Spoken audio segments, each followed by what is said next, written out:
Saya Firmandi Simbulun. Di sini saya akan mempresentasikan tentang halualkana. Jadi yang pertama rumus molekulnya dulu. Rumus molekul halualkana atau kita bisa sebut sebagai akil halida ini adalah CnH2n plus 1X, di mana X ini melambangkan atom halogen seperti fluor, klor, brom, dan iodium. Untuk gugus fungsinya juga ada yaitu Rx. Ya, X ini melambangkan fluor, klor, brom, dan iodium atom halogennya. Lalu dalam senyawa ini terdapat N atom karbon yang membentuk rantai hidrokarbon dengan masing-masing atom terikat pada 2 atom halogen H2N plus 1 dan 1 atom halogen. Untuk contoh senyawanya itu ada bromoetana, iodoform, klorometana, dan trifluorometana. Lalu identifikasi halualkana ini, jika direaksikan dengan logam Lg akan menghasilkan senyawa Grignard. Reaksi antara logam magnesium dan senyawa halualkana akan menghasilkan reagen Grignard karena adanya serangan nukleofilik dan oleh logam magnesium terhadap gugus halogen dalam senyawa halualkana. Pembentukan ikatan CMG ini akan menghasilkan senyawa organomagnesium yang disebut reagen Grignard.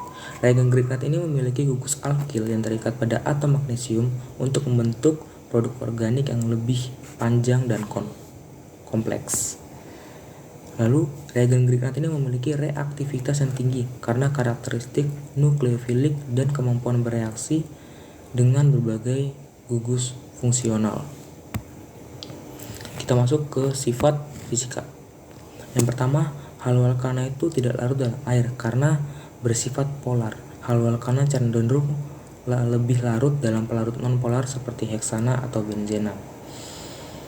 Lalu yang kedua, halualkana memiliki titik leleh dan titik didih yang lebih tinggi dibandingkan dengan hidrokarbon dengan jumlah atom yang sama. Hal ini disebabkan adanya gaya tarik antara atom halogen yang polar dengan atom karbon yang memiliki atom karbon dalam molekul halualkana. Semakin besar massa molekul dan semakin panjang rantai karbon dalam halualkana, umumnya titik leleh dan titik didihnya juga semakin tinggi. Lalu yang ketiga, halualkana memiliki kepadatan yang lebih tinggi daripada air karena gaya dipol-dipol pada halualkana itu lebih kuat dari ikatan hidrogen pada air, sehingga gaya tarik yang kuat menghasilkan kepadatan juga yang lebih tinggi. Dan yang terakhir adalah semakin panjang rantai molekul maka kepadatannya semakin tinggi karena cenderung memiliki lebih banyak massa atom karbon. Lalu sifat kimianya dapat mengalami reaksi substitusi jika halualkana direaksikan dengan suatu basa membentuk alkohol. Contohnya itu CH3CH2Cl ditambah NaOH menjadi CH3CH3OH plus NaCl. Lalu yang kedua, dapat mengalami reaksi eliminasi jika halualkana direaksikan dengan reaksi basa kuat atau gugus halogen dan atom hidrogen yang berdekatan dihilangkan dari molekul lalu membentuk ikatan rangkap 2. Nah, eliminasi ini jika gugus halogen dan atom hidrogen itu yang dekat-dekat itu dihilangkan dari molekul lalu yang dua dekat-dekat ini membentuk ikatan rangkap 2. Contohnya itu CH3CH2 X ini tadi atom halogennya ya. X plus KOH menjadi CH3CH3KCl H2O.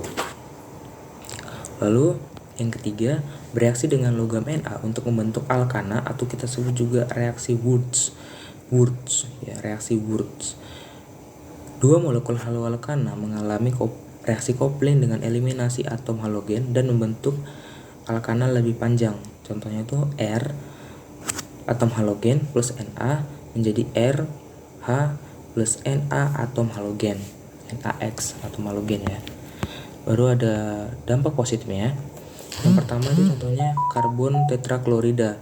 Nah, karbon tetraklorida ini diaplikasikan sebagai pelarut organik dan bahan pemadam kebakaran. Lalu yang kedua, teflon atau politetrafluoroetana. Nah, ini bisa diaplikasikan sebagai pelapis anti lengket di setrika ataupun panci. Lalu yang ketiga adalah klorofluorokarbon. Ini bisa sebagai refrigerator seperti pendingin AC dan juga propellen atau pendorong pada aerosol.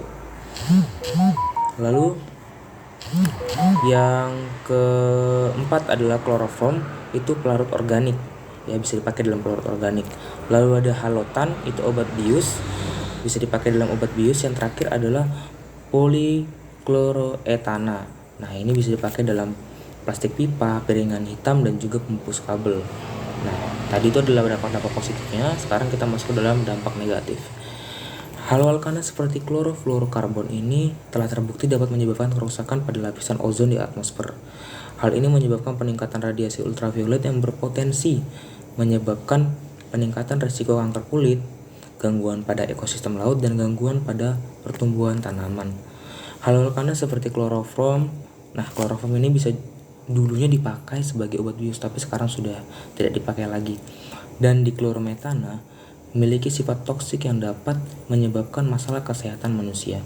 Pemaparan jangka panjang terhadap senyawa ini dapat merusak organ dalam tubuh, seperti penyakit hati, ginjal, dan dapat mempengaruhi sistem saraf pusat. Lalu dampak negatif selanjutnya adalah penggunaan haloalkana dalam produk-produk konsumen seperti parfum. Terus ada plastik PVC dapat menyebabkan efek samping pada kesehatan manusia. Misalnya itu gangguan hormonal, gangguan reproduksi, dan peningkatan resiko kanker dalam tubuh. Lalu yang terakhir adalah haloalkana itu seperti klorofluorokarbon dan hidrofluorokarbon digunakan sebagai refrigeran dalam sistem pendingin dan juga AC.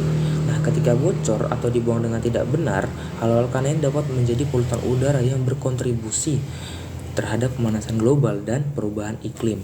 Nah, tadi itu adalah dampak-dampak negatifnya dari haloalkana ini. Nah, saya melihat peran Allah dalam memperhatikan keteraturan ciptaannya adalah dengan memperlengkapi mereka dengan akal budi dan juga pikiran. Karena apa? Karena haloalkana ini secara signifikan itu sulit ditemukan di alam bebas. Tetapi dengan diperlengkapinya manusia dengan akal budi dan pikiran, sehingga mereka mengembangkan ilmu pengetahuan tersebut, terutama bidang kimia di senyawa, sehingga mereka dapat membuat senyawa haloalkana yang notabene sulit ditemukan di alam. Mereka membuat sendiri dengan menggunakan reaksi sintetis kimia, sehingga haloalkana dapat bermanfaat untuk membantu kehidupan manusia sehari-hari, seperti dampak positif tadi ya. Dan sekian dan terima kasih presentasi dari saya tentang haloalkana. Dan berikut adalah sumber-sumber yang saya pakai untuk meninjau informasi-informasi yang saya dapat tadi. Saya Firman Simbolon, terima kasih.